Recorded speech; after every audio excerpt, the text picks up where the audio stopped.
Hello everyone, this is Tom Rowe, Product Evangelist for CentreStack, and welcome to another CentreStack tutorial. Now this is a simple tutorial. I just want to cover a couple of things. We've had a few enhancements added to deleting and restoring files, and I just wanted to demo that for those who aren't really familiar with it yet. And so here we go. I'm going to sign in as Alice, one of my users at Acme Systems. And I'm going to go into the Team Shares SA. That's a server agent attached folder. And in there I've got a For Users folder, and I've got a couple of files here that I would like to remove. First I'm going to jump over to my virtual machines and show you that here we have a Windows 7 machine that's got your cloud drive here. Same folder, and here's another Windows machine. Over here I'm logged in as Bob, and over here I'm logged in as Alice. This is a Windows 10 machine. So I'm going to go into the team folder on both of these under For Users. As you can see, we've got our files represented there. Now let's bounce back over to the web portal on my main machine.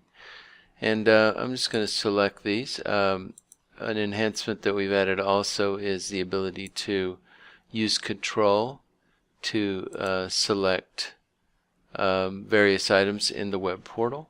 That's the kind of function that you would expect to occur that wasn't always consistent, so we made sure that we've included that now.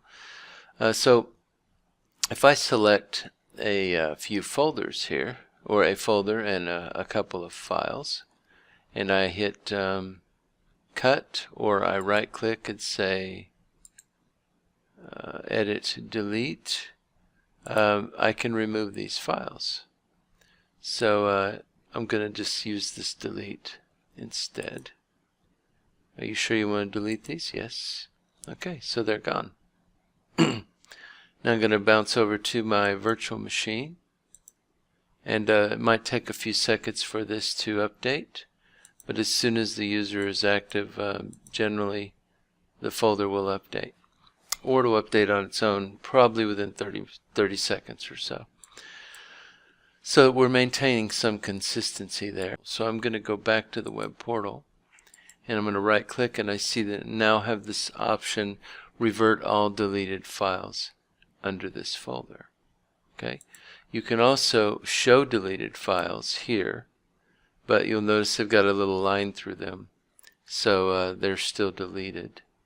Alright, so I still need to right click here and revert all deleted files. Now restore recursively looks inside of a folder. If there are other folders in there, it will restore them if you choose yes, and no only restores the folder itself. So I want to restore everything. Alright, notice the lines are gone. Now I have my structure back. I'm going to go back over to my Windows 7 machine, and the client here should update, and there it is. Now I'm going to bounce over here. You can see this one has already updated, and if I go into my city pics, all those files are intact. So as you can see, delete and restore works as you would expect it to. It's following the same sort of methodology that you would use in a Windows Explorer window or on a Mac, and everything is working as you expect it to work. Okay, and I hope that was helpful. I know it wasn't much to cover, but I did want to cover it just so that we have it as a point of reference for anyone that is curious about restoring files in the web portal. So that's it for today. If you like this, thought it was useful, go ahead and like and share, and I'll see you in the next tutorial. Bye-bye.